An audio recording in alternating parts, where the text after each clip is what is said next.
Olá! Hoje no Papo com o Especialista o tema é DPOC, a doença pulmonar obstrutiva crônica.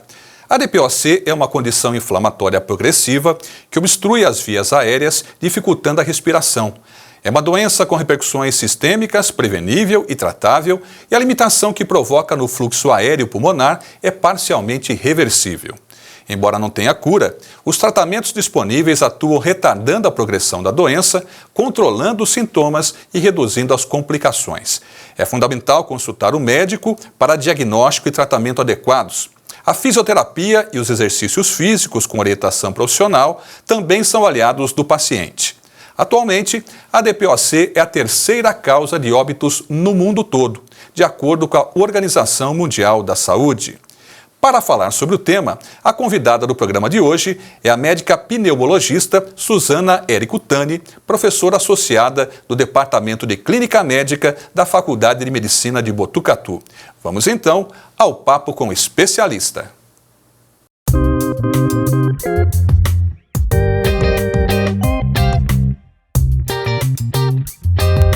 DPOC vem de uma sigla que significa doença pulmonar obstrutiva crônica.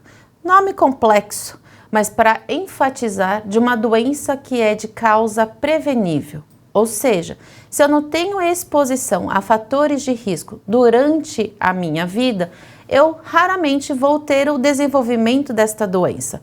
E o seu fator de risco principal é o tabaco.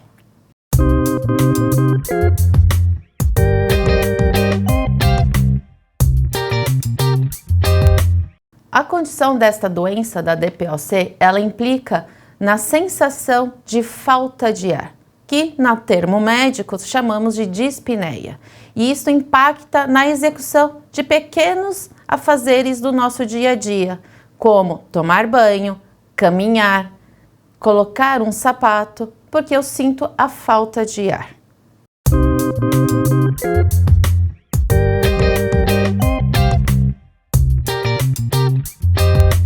O diagnóstico da DPOC cada vez mais está sendo amplamente divulgado, porque inúmeros fatores de risco, não somente o tabaco, mas também a poluição ambiental, também podem impactar no desenvolvimento da doença. E os exames diagnósticos, além dos sintomas respiratórios presentes, são necessários para a execução, como a espirometria, que é a função pulmonar do indivíduo.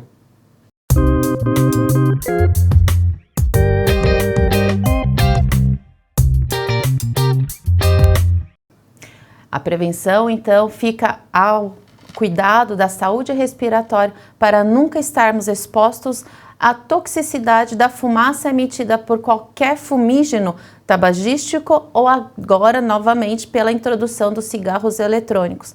Mas a poluição ambiental também está relacionada à evolução do aumento do risco da DPOC.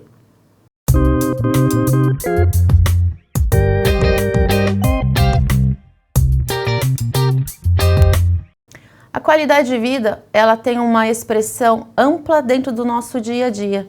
Então, se eu deixo de executar uma atividade que eu tenho prazer, diretamente a doença está impactando na minha qualidade de vida.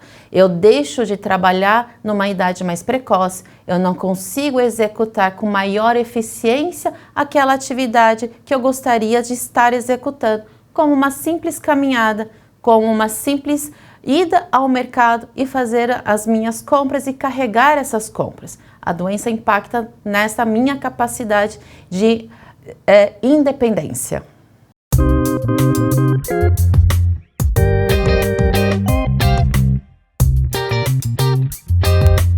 A gravidade da doença ela é progressiva, então a primeira recomendação é cessar os fatores de riscos que vão piorar a progressão. Então, ficar sem fumar, não estar expostos a esses fatores de risco é a primeira atitude que temos que tomar.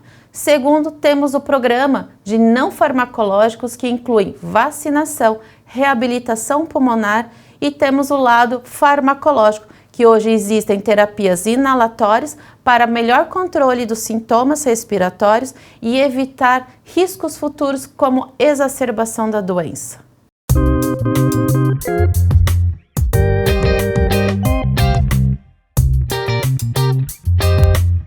A gente precisa usar as medicações que foram prescritas, ela deve ter uma vida ativa, com atividades físicas regulares, ela não pode ter aí a exposição às toxicidades que são relacionadas ao fator de risco.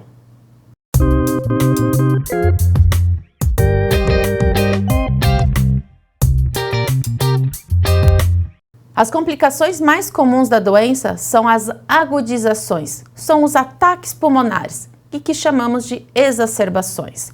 Isto pioram a função pulmonar e aumentam a intensidade daquele sintoma que é inconveniente à pessoa. Eu tenho piora da falta de ar, eu tenho mais tosse, eu tenho mais produção de catarro. E elas podem ser prevenidas pela cessação tabagística, uso correto da medicação que foi prescrita e fazer os cuidados da sua vida como um todo, integralmente.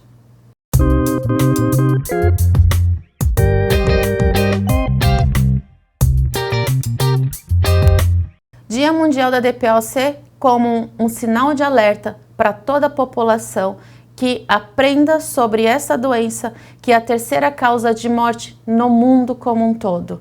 Ela é uma morte evitável. A gente consegue fazer isso pela educação continuada, ensinando toda a população que existe essa doença e que há como tratar e evitar a progressão dela.